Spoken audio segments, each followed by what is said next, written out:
ரின்வி விலாகுக்கு அன்புடன் வரவேற்கிறேன். இன்றைக்கி நம்ம பேச போகிற டாபிக் வந்து ஆன்லைனில் ஜாப் பண்ணுறது.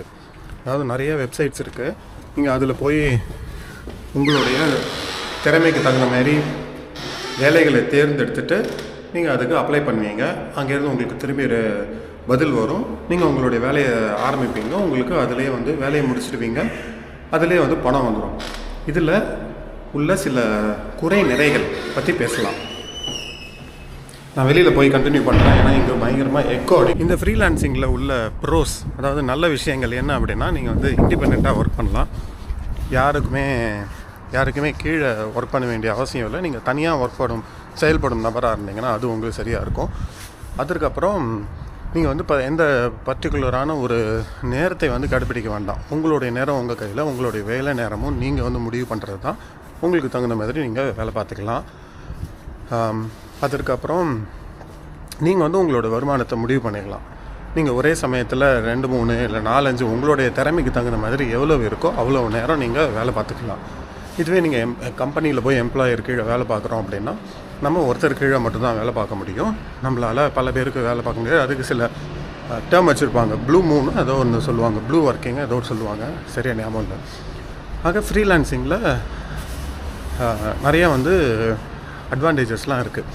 நம்மளுடைய வருமானம் வந்து நம்ம ஒரு எம்ப்ளாயர் கீழே போய் வேலை பார்க்குறதோட ஃப்ரீலான்சிங்கில் பார்க்கும்போது நமக்கு வந்து நிறையாவே வரதுக்கான வாய்ப்புகள் இருக்குது. ஏன் அப்படின்னா, இப்போ ஒரு எம்ப்ளாயர் கீழே போய் வேலை பார்க்குறோம் அப்படின்னா, நமக்கு ஒரு 50,000 இல்லைன்னா ஒரு 1,00,000 ரூபா ஒரு உதாரணத்துக்கு எடுத்துப்போம் பேசுகிறாங்க அப்படின்னா, நம்ம இப்போ ஃப்ரீலான்சிங்கில் போய் பண்ணும்போது, இந்தமாரி வெப்சைட்டில் பண்ணும்போது, நீங்கள் 1 ஹவருக்கு, அதாவது 1 மணி நேரத்துக்கு ஒரு சிம்பிளாக ஒரு 10 பவுண்டு இல்லைனா ஒரு $20, $10 இல்லைனா ஒரு $20, ஒரு $10 வச்சுப்போம். நீங்கள் $10 1 மணி நேரத்துக்கு வச்சிங்கன்னா ஒரு நாளைக்கு ஒரு 8 மணி நேரம், இல்லை நீங்கள் வந்து ஒரு மாதத்துக்கு ஒரு 160 மணி நேரம் வேலை பார்க்குறீங்கன்னு வச்சுப்போமே. அப்போ $1,600 வந்துடும். 1,600 2,000 வச்சுப்போம். 2,000 × 80 வச்சுப்போம். கிட்டத்தட்ட 1,60,000 ரூபா வந்துடும். நான் சொல்கிறது சராசரி ஒரு $10 ஒரு மணி நேரத்துக்கு அப்படின்னு கணக்கில் வச்சாலே. மழை வர ஆரம்பிச்சிடுச்சு. இந்த ஊருடைய ஒரு அழகே அதுதான். அங்கே வந்து திடீர்னு வெயில் வரும், டக்குன்னு வந்து மழை வந்துடும். ரொம்ப ஒரு கணிக்கவே முடியாது. அட்டகாசமான ஒரு கிளைமேட். வாங்க எல்லாருமே வந்து இந்த மாதிரி நாடுகளுக்கு வந்து வாங்க, உங்களுடைய ஸ்கில்ஸை வளர்த்துக்கிட்டு வாங்க, முயற்சி செய்யுங்க. கண்டிப்பாக முயற்சி செய்யுங்க, நிச்சயமாக நடக்கும். ஆக என்ன சொன்னேன், இப்போது சராசரி ஒரு $10 வச்சாலே 1,600 கிட்டத்தட்ட ஒரு 1,50,000 2 லட்சம் வருது. $10 இப்போ மார்க்கெட் ரேட்டு கிடையாது. நீங்கள் உங்களுடைய ஸ்கில்லுக்கு தகுந்த மாதிரி, நீங்கள் டெவலப்பராக இருக்கலாம், இல்லை டெஸ்டராக இருக்கலாம், உங்களுக்குன்னு ஒரு ஸ்கில் இருக்குது. அந்த ஸ்கில்லுக்குன்னு மார்க்கெட் ரேட் ஒன்று இருக்குது. ஸோ மினிமமாக ஒரு $10 வச்சா கூட உங்களுக்கு 1,50,000 லட்சம் கிடைக்கும்போது 20 வச்சிங்கன்னா வச்சுக்கோங்க, கிட்டத்தட்ட 3 லட்சம் வரும். அதே இது வந்து ஒரு மிகப்பெரிய ஒரு அட்வான்டேஜ், மிகப்பெரிய ஒரு சாதகமானது. ஏன்னா நம்மளுடைய சௌரியத்துக்கு நம்ம வேலை பார்க்கலாம். இதுக்கு தான் எம்ப்ளாயர் கீழே போய் வேலை பார்க்குறதோட இது வந்து பெட்டர். ஆனால் இது எல்லாமே ப்ளஸ்ஸா அப்படின்னு பார்த்தா இல்லை. இது கூட நிறையா விஷயங்கள் வந்து நெகட்டிவானது வந்துடும். முதல் விஷயம் எக்ஸ்பீரியன்ஸ். நீங்கள் இதுலேயே பல வருடங்கள் இருந்தீங்கன்னா உங்களுக்கு எக்ஸ்பீரியன்ஸ் சர்டிஃபிகேட் அப்படின்னு ஒன்றும் இருக்காது. நீங்கள் திடீர்னு ஒரு வேலையை வந்து ஒரு முழு நேர வேலைக்கு மாற்றணும் அப்படிங்கிற மாதிரி நினைக்கிறீங்க அப்படின்னா இந்த எக்ஸ்பீரியன்ஸ் சர்டிஃபிகேட் இருக்காது. இதை வச்சு நீங்கள் வேறு எங்கேயும் போக முடியாது. சப்போஸ் உங்கள் புது கம்பெனியில் அக்செப்ட் பண்ணிக்கிட்டாங்க அப்படின்னா, ஏற்றுக்கிட்டாங்க அப்படின்னா பரவாயில்ல. இல்லை அப்படின்னா இந்த எக்ஸ்பீரியன்ஸ் சர்டிஃபிகேட் ஒரு பிரச்சனை. அதெல்லாம் எனக்கு பிரச்சனை இல்லைப்பா, நான் இதுலேயே இருக்கேன் அப்படிங்கிற யோசிக்கிறவங்களுக்கு சூப்பரானது. அதேமாரி அதுவும் எனக்கு பிரச்சனை கிடையாது, நான் வந்து வேறு கம்பெனிக்கு போனால் நான் அப்படியே தெரிஞ்சவங்க வச்சு போயிடுவேன், அதனால் இது எனக்கு பிரச்சனையே இல்லை அப்படின்னு சொல்கிறவங்களுக்கும் சூப்பரானது. நான் எதுக்கு அங்கே பார்த்தேன்னா, குட் டைம்ஸ் நைட் டைம்ஸ் அப்படிங்கிற மாதிரி ஒரு வாசகம் எழுதியிருக்கு. அருமையாக இருக்குது. அந்த பஸ்ஸில் தான் நான் போகணும். இப்போது அதில் போய் எப்படி வேலை செய்யும். அதாவது ஃப்ரீலான்சிங்க்கான நிறையா வெப்சைட்கள் இருக்குது. அந்த வெப்சைட்டில் போய் நமக்கு தகுந்த மாதிரிக்கான ஜாப்ஸ் எல்லாம் பார்க்கணும். நிறையா ஜாப்ஸ் இருக்கும். ஒன்றும் இல்லை, நம்ம இப்போ வீடு வாடகை தேடுறோம் அப்படின்னா அங்கே நிறையா வீடு போஸ்ட் பண்ணியிருப்பாங்கல்ல. நமக்கு எந்த வீடு வேணும், எந்த ஏரியாவில் வேணும், நமக்கு எவ்வளோ ரூம் வேணும் அப்படிங்கிற மாதிரிலாம் பார்ப்போம் இல்லையா. அதே தான் எல்லா ஜாப்ஸுமே இருக்கும். நம்ம அதில் நமக்கு வேணுங்கிறத பார்த்துட்டு என்ன பண்ணணும், இந்த ஜாபு பண்ணுறதுக்கு எவ்வளோ காசு ஆகும் அப்படின்னு நம்ம அங்கே முடிவு பண்ணிக்கலாம். நான் உதாரணத்தில் சொல்லியிருப்பேன் இல்லையா, $10 அப்படின்னு நீங்கள் முடிவு பண்ணிக்கலாம் அப்படின்னு. இல்லை, அந்த ஜாபுக்கான ஸ்கில் வந்து ரொம்ப தன்னிச்சையான அதாவது ரொம்ப முக்கியமான ஒரு ஸ்கில் எல்லாருக்கிட்டையுமே கிடையாது. அதனால் இதுக்கு வந்து $10 முடியாது, நான் வந்து 20 இல்லை 30 40 வரைக்கும் பண்ணுவேன் அப்படின்னு கூட நீங்கள் கேட்கலாம். கிளைண்ட்டுக்கு ஓகே அப்படின்னா வந்து கொடுப்பாங்க. ஸோ உங்களை மாதிரி நிறைய பேர் அப்ளை பண்ணுவாங்க. ஒரு ஜாப் எடுத்தப்போமே அந்த ஜாபுக்கு ஒரு 50 பேர் அப்ளை பண்ணுறாங்கன்னு வச்சுப்போம். அந்த கிளைண்ட் வந்து பார்ப்பாங்க. பார்த்துட்டு அவங்க முடிவு பண்ணுறது, இதில் வந்து யாருக்கு நம்ம கொடுக்கலாம், வேலையை கொடுக்கலாம் அப்படின்னு அவங்க முடிவு பண்ணுவாங்க. இதில் இந்த வெப்சைட் எப்படி சம்பாதிக்கிறாங்க அப்படிங்கிறத நான் சொல்கிறேன். சரி, இப்போ அந்த ஜாப் கொடுத்துருக்காங்க இல்லையா, அந்த கம்பெனி வந்து அந்த போர்ட்டலில் பார்த்துட்டு உங்களுக்கு ஜாபை கொடுத்துருவாங்க. நீங்கள் அதை பண்ணி முடிச்சதுக்கப்புறமா அந்த ஜாபை நம்ம சப்மிட் பண்ணுவோம். ஒன்று அவங்க சொல்கிற கிட்டபில் போட்டுருவோம், இல்லைனா நம்மளை ஜிப் பண்ணி அனுப்ப சொல்லுவாங்க. அது ஒரு கிளைண்ட்டுக்கும் ஒரு மாதிரி இருக்கும். அந்த ஜாபை முடிச்சுட்டு நம்ம அவங்களுக்கு திருப்பி ஒரு ஜாபை பார்த்துட்டிங்க, இந்த ஜாப் வந்து என்னுடைய ஸ்கில்லுக்கு கரெக்டாக இருக்குது, என்னால் இதை பண்ண முடியும் அப்படிங்கிற மாதிரி முடிவு பண்ணிட்டீங்க அப்படின்னா அந்த ஜாபை நீங்கள் எடுத்துக்கிறேன், எவ்வளோ ஆகும் அப்படிங்கிற மாதிரி நீங்கள் வந்து பிட் பண்ணணும். இதுக்கு பிட்டிங் அப்படின்னு சொல்லுவோம். யார் வந்து இந்த ஜாப் அப்ளை பண்ணினாங்களோ அவங்களுக்கு இது போய் சேரும். இந்த மாதிரி இவர் வந்து இவ்வளோ ரூபாயில் பண்ணித்தரேன்ருக்காரு $. இந்த மாதிரி ஒரு 50 பேர் அப்ளை பண்ணுறாங்கன்னா அந்த 50 பேரோடையுமே அவங்க வந்து பார்ப்பாங்க. இதுக்கு பேர் தான் பிட்டிங் ப்ராசஸ் அப்படின்னு சொல்லுவோம். பிட்டிங் ப்ராசஸில் பார்த்துட்டு அவங்க வந்து இந்த 50 பேரில் சரி இவர் வந்து ஓகேவாக இருக்கார் அப்படின்னு முடிவு பண்ணுறாருன்னு வச்சுப்போமே. அது எப்படி முடிவு பண்ணுவார், உங்களுடைய ப்ரொஃபைலை பார்த்து தான். எப்படி கிட்டுக்கு ஒரு ப்ரொஃபைல் இருக்கோ, ஃபேஸ்புக்கு ஒரு ப்ரொஃபைல் இருக்கோ, லிங்க்டின் இருக்கோ, அதேமாதிரி இதுக்கு நீங்கள் ஒரு ப்ரொஃபைல் க்ரியேட் பண்ணி உங்களுடைய வேலை திறமைகள்லாம் அதில் போட்டு வச்சுருக்கணும். அதுக்கப்புறம் நீங்கள் ஏதாவது ப்ராஜெக்ட்ஸ் பண்ணியிருந்தீங்கன்னா அந்த லிங்க்கு கொடுக்கணும். கிட்டப்பில் ஏதாவது சாம்பிள் இருந்ததுன்னா அதெல்லாம் கொடுக்கணும். இதெல்லாம் கொடுத்தீங்கன்னா இதை பார்த்துட்டு அவங்க சரி நம்ம இவருக்கு கொடுக்கலாம் அப்படின்னு முடிவு பண்ணுவார்.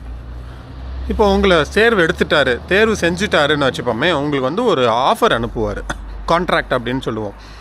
அதுதான் வந்து legally binding first offer. So உங்களுக்கு ஆஃபர் வந்துடும் அந்த கஸ்டமர்கிட்ட இருந்து. அந்த ஆஃபரை நீங்கள் அக்செப்ட் பண்ணிக்கலாம், இல்லைனா ரிஜெக்ட் பண்ணிக்கலாம்.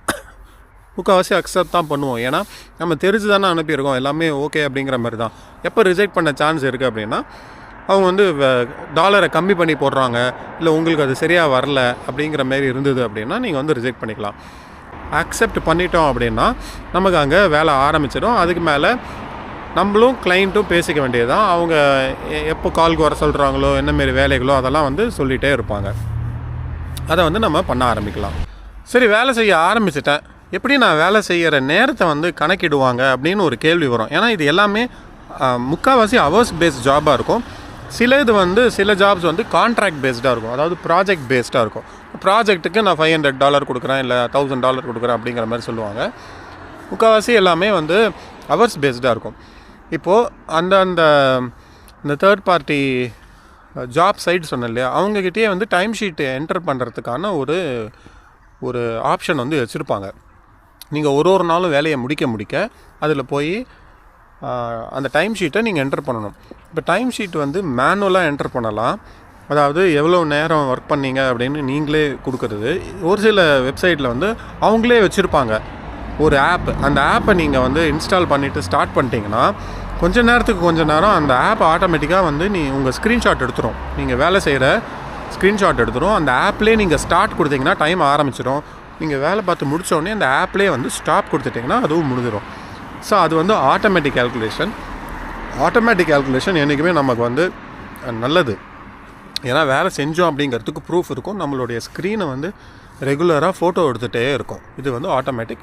இதுவுமே வந்து கிளைண்ட் சொல்கிறது தான். கிளைண்ட் வந்து சில கிளைண்ட் வந்து மேனுவலில் வந்து எனேபிள் பண்ணிவிடுவாங்க. நீங்கள் மேனுவலாக போட்டுக்கோங்க, ஆட்டோமேட்டிக் வேண்டாம் அப்படிங்கிற மாதிரி.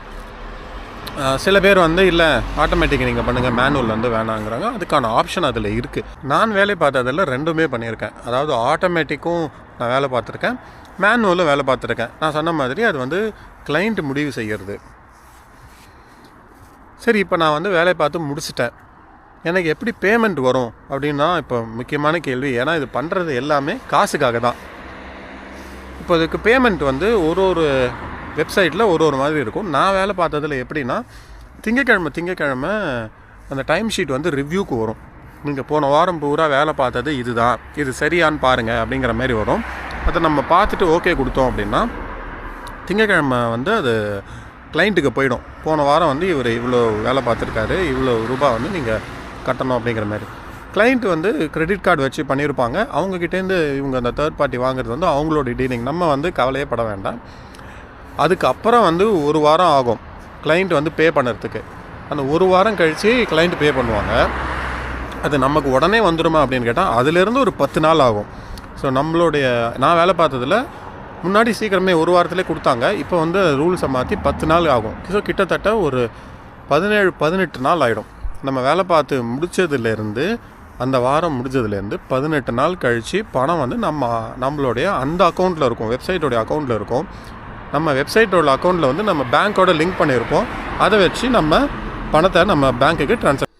இந்த மாதிரி ஃப்ரீலான்சிங் பண்ணுற வேலைகளில் ஒரு விதமான வேலையை பற்றி நான் இப்போது சொல்ல போகிறேன். நான் வந்து நிறையா அதை எதிர்கொண்டது. அதாவது நிறையா வேலைகள் வந்து கம்பெனி தான் போடுவாங்க. ஸோ நீங்கள் வந்து அங்கே வேலை பார்க்குறீங்க அப்படின்னா நிஜமாகவே ஒரு கம்பெனிக்கு தான் வேலை பார்க்குற மாதிரி இருக்கும். ஆனால் சில நாடுகளில் நம்ம ஊர்லேருந்து போன மக்கள் அவங்களுக்கு வந்து 2 விதமாக இருக்கும். அதாவது ஒன்று வந்து ஸ்கில்லு இல்லாமல் ஒரு வேலையில் சேர்ந்துருப்பாங்க. 2வது ஒரு வேலையில் இருக்கும்போதே இன்னொரு வேலைக்கு அப்ளை பண்ணி அதுலேயும் சேர்ந்துருப்பாங்க. சரி, இப்போ ஆனால் ஒருத்தரால் 2 வேலையை பார்க்க முடியுமா போதும். அது முதல் விதமான வேலை எப்படி அப்படின்னா, ஸ்கில்லு இல்லாமல் சேர்ந்தவங்க அவங்களால தினசரி வேலைகளே முடிக்க முடியாது. அப்போ என்ன போடுவாங்க, தினம் 2 மணி நேரம் வேலை பார்த்தா போதும், மாதத்துக்கு 24,000 ரூபா.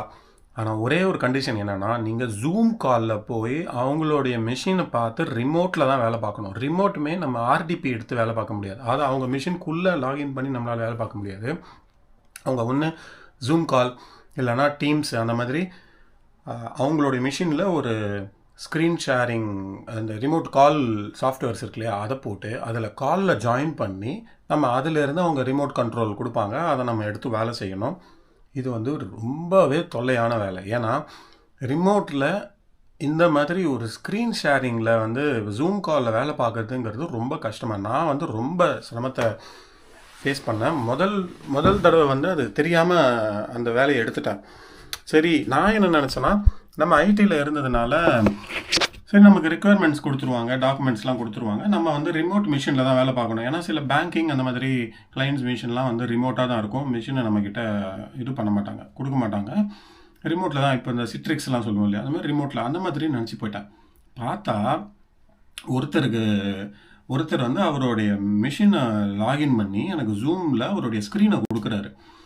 என்னால் முடியவே இல்லை, ஸ்க்ரீன் ரொம்ப ஸ்லோவாக இருக்குது. நம்ம இங்கே ஒரு கீ போட்டோன்னா அங்கே வேறு ஒரு கீ போகுது, அது மேக் மிஷின். இந்தமாரி நிறைய தொல்லைகள் இருந்ததுனால ஒரு 2 நாளில் எனக்கு தெரிஞ்சிடுச்சு. முதல் நாள் வந்து எனக்கு என்னென்னு சரியாக புரியல. அடுத்த நாள் வந்து எனக்கு புரிஞ்சிடுச்சு. சரி, இவங்க வந்து ஏன்னா அந்த மிஷினில் நான் வேலை பார்த்துட்டு இருக்கும்போதே இவர் வந்து கால் ஆன் பண்ணி வேறு ஒரு இடத்துல காலில் பேசுவார். சரி, இது நமக்கு செட் ஆகாது, இந்த இப்போ ஒரு வேலை பார்க்குறோம் அப்படின்னு ஒத்துக்கிட்டோம். அந்த ஒரு சின்ன வேலையை மட்டும் நம்ம முடிச்சுட்டு அதோட ஒதுங்கிட வேண்டியதான் அப்படின்னு சொல்லிட்டு அதோட நான் விட்டுட்டேன். ஸோ இந்த டைப் வேலை வந்து உங்களுக்கு 2 மணி நேரம் அப்படி தான் இருக்கும், 24,000 ரூபா தரேன் அப்படிம்பாங்க. உங்களுக்கு வேறு எந்த வழியுமே இல்லை, என்ன கண்டிப்பாக ஏதோ ஒன்று வேணும் அப்படிங்கிற பட்சத்தில் இதை எடுத்துக்கோங்க. ஆனால் இது கூட இருக்கிற இந்த ரிஸ்க்கை நீங்கள் தெளிவாக சொல்லிடணும். என்ன நடக்கும் அப்படின்னா, இந்த ரிமோட்டில் எனக்கு என்ன நடந்தது அப்படின்னா, இந்த ரிமோட்டில் இந்தமாரி வேலை பார்க்கும்போது என் பக்கம் வந்து சொல்லிட்டாங்க, நீங்கள் வந்து ஸ்லோவாக வேலை பார்க்குறீங்க, என்ன இது இன்னும் முடிக்கலையா அப்படிங்கிற மாரி கேட்டாங்க. டேய், நீயே ஒரு ஃப்ராடு பண்ணிகிட்ருக்க, உனக்கு வந்து ப்ராக்ஸி மாரி தான் வந்து நீயே ஒரு ஆளை தேடுற, நீ வந்து ரிக்குயர்மெண்ட்டும் ஒழுங்காக எனக்கு கொடுக்கல, இதெல்லாம் எதுவுமே பண்ணாமல் நீ வந்து இந்த மாதிரி கேட்கலாமா அப்படின்னு சொல்லிட்டு நான் சொல்லிட்டேன். இல்லை இது வந்து நீங்கள் கொடுத்ததுலே இது சரி கிடையாது, நான் ஸ்லோவாக எல்லாத்தையும் பண்ணிகிட்ருக்கேன், ஒன்று ஒன்றா முடிச்சு வச்சுருக்கேன் அப்படிங்கிற மாதிரி சொல்லிட்டேன். அதோட நல்ல பிள்ளைக்கு அழகு என்னது சொல்லாமல் போயிடணும் அப்படின்னு சொல்லிட்டு அதோட ஒதுங்கியாச்சு. ஸோ நீங்கள் அந்த மாதிரி வேலைகள் எடுக்கிறீங்கன்னா நான் என்ன சொல்லுவேன்னா, நீங்கள் தெளிவாக சொல்லிடணும். ரிமோட்டில் வேலை பார்த்தா இந்த பிரச்சனைகள்லாம் இருக்குது, இது வந்து ஸ்லோவாக இருக்கும், முதல்ல ரெக்குயர்மெண்ட்ஸ்லாம் கிளியராக வாங்கிக்கோங்க. இன்னொரு டைப் ரிமோட் இருக்குது, அவங்க கண்ட்ரோலே கொடுக்க மாட்டாங்க. நீங்கள் வந்து இதுலேயே ஆடியோலேயே சொல்லணும், இந்த மாதிரி இந்த ஸ்க்ரீனுக்கு போங்க, இதை அழுத்துங்க, இந்த கோடு போடுங்க அப்படின்னு. இது வேலைக்கு ஆகும். இது வந்து ஐடியில் ப்ராப்பராக ஒர்க் பண்ணுறவங்களுக்கு இது வந்து செட் ஆகாது. ஏன்னா நம்ம ட்ரையல் அண்ட் எரரில் இது மாற்றுவோம் அது மாற்றுவோம் அப்படி பண்ணுவோம். காலில் உட்காந்துட்டு இந்த ஃபைல் ஓப்பன் பண்ணுங்கள், ரைட் கிளிக் பண்ணி ஃபைல் ஒன்று க்ரியேட் பண்ணுங்கள், ஃபைலோடைய நேம் இது அப்படின்னா அது வந்து பெரிய தொல்லை பிடிச்ச வேலை. இது வந்து இன்னொரு அந்த முதல் டைப்லேயே இன்னொரு வகை இருக்குது. இதுக்குன்னே ஒரு டீம் இருக்குது, டெடிக்கேட்டடாக ஒரு டீம் வந்து ஒரு நாட்டில் இருக்குது. இது வந்து ஜாக்கிரதையாக இருந்துக்கோங்க.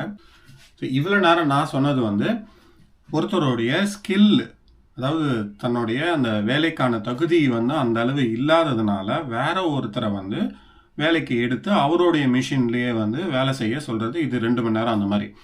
இப்போ 2வது விதம் எப்படின்னா, அவர் வந்து ஏற்கனவே ஒரு கிளைண்ட்டு கூட பில்லிங்கில் இருப்பார். அவர் இன்னொரு கிளைண்ட்டுக்கிட்ட இன்னொரு ப்ராஜெக்டை வாங்கி அந்த ப்ராஜெக்டை வந்து வேற ஒருத்தர் வச்சு பண்ணுவார். அதுவுமே திரும்பி இதே மாதிரி தான், டீம்ஸில் தான். நமக்கு ஒன்றும் பெரிய வித்தியாசம் இல்லை. முதல் இதில் என்ன வித்தியாசம்னா, நம்மளால் கோட் பண்ண முடியாது, நம்ம வந்து சொல்லிகிட்டே இருக்கணும். 2வதுல இதே தான் மிஷினை கொடுப்பாங்க, இதுலேயும் அதே பிரச்சனை தான். என்கிட்ட வந்து இந்த டீம்ஸ் சேட்டை கொடுத்துட்டு அந்த கூகுள் சேட் இது எல்லாத்தையும் கொடுத்துட்டு இதில் தான் ரெக்குவயர்மெண்ட் இருக்குது, இது எப்படியே பார்த்துக்கோங்க, பண்ண ஆரம்பிச்சிருங்கன்ட்டாங்க. அடுத்த நாளே வந்து இன்னும் முடிக்கலையான்ட்டாங்க. எப்பா சாமி ஓ சவகாசமே வேணாம்ப்பா சாமி அப்படின்னு சொல்லிட்டு அதுலேருந்து வந்துட்டேன். ஸோ வேலைக்கு போகிறீங்க அப்படின்னா இந்த மாதிரி 2 டைப் ஆஃப் வேலை, இந்த 2 வகையான வேலைகள் இருக்குது. இதுலேருந்து கேர்ஃபுல்லாக பார்த்துக்கோங்க. கம்பெனிக்கு அப்ளை பண்ணினீங்க அப்படின்னா வந்து டென்ஷன் இல்லாமல் இருக்கும். வேலை டென்ஷன் இருக்கலாம், ஒர்க் நிறையா கொடுக்குறாங்க, லாஜிக் புரியல, அதெல்லாம் பார்த்துக்கலாம். இந்த மாதிரி தேவையில்லாத வேலைகள் வந்து நமக்கு இன்னும் அதிகமாக வேலை டென்ஷனுக்கு மேலே எதுவுமே தேவையில்லாமல் ஏற்றி விட்டுரும். அதுதான் வந்து இந்த வேலையில் கவனமாக இருக்க வேண்டிய. இப்போது இந்த மாதிரி ஃப்ரீலான்சிங் வெப்சைட் இவங்கெல்லாம் வந்து எப்படி சம்பாதிக்கிறாங்க, ஒரு சைட்டும் ஒரு விதமாக இருக்கும். நான் ஒரு சைட், நான் வேலை பார்த்த ஒரு சைட் வச்சு சொல்லிடுறேன். இவங்க வந்து ஃப்ளாட்டாக 10% எடுத்துப்பாங்க. அதாவது நமக்கு வர காசுலேருந்து 10% வந்து இவங்களுடைய கமிஷன்.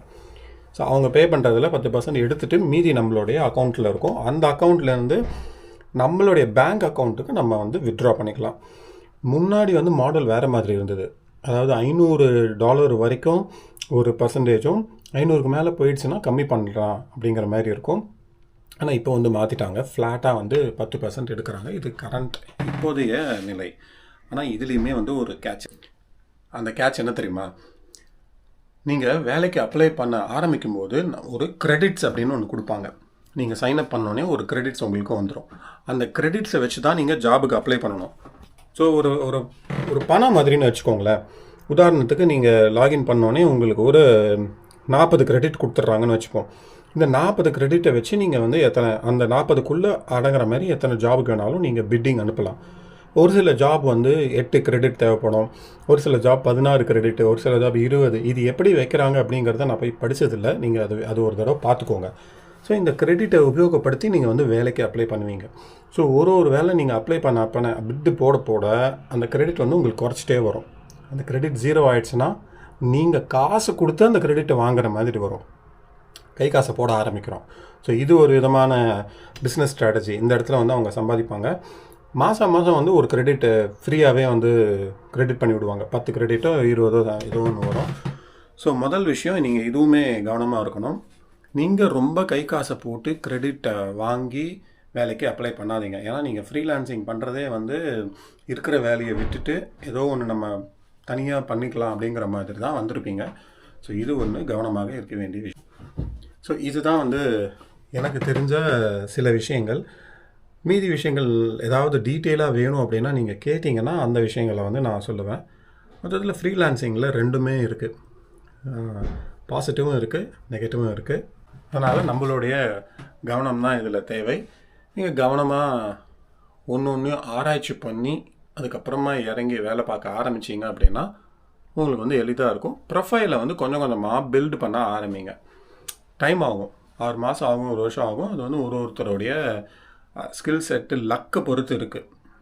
அதனால் திறமை மட்டுமே கிடையாது, லக்கையும் பொறுத்து இருக்குது. ப்ரொஃபைலை கொஞ்சம் கொஞ்சமாக பில்டு பண்ணி நிறையா சின்ன சின்ன ப்ராஜெக்ட்ஸ் பண்ணி அப்படியே சைடில் போட்டுகிட்டே வாங்க. எனக்கு வந்து காட்ஸ் கிரேஸ் லைக் நான் போட்ட 2வது 3வது நாள்லேயே எனக்கு வந்து வந்துடுச்சு. நான் போட்ட பிட்டுக்கு வந்து எனக்கு ஆஃபர் வந்துடுச்சு. அதனால் அப்போவே நான் ஆரம்பிச்சிட்டேன். அதுவே எனக்கு அப்படியே ப்ரொஃபைல் பில்ட் பண்ணுறதுக்கு உதவி ஆயிடுச்சு. இதுமாரி நீங்கள் ட்ரை பண்ணி பார்க்கலாம். மற்றும் ஒரு ரென்வி vlogல் சந்திப்போம். அது வரைக்கும் என்ஜாய் த லைஃப். வாழ்க்கை வாழ்வதற்கே ஜாலியாக இருங்க. சாதிக்கலாம், எல்லாமே சாதிக்கலாம் வாழ்க்கையில்.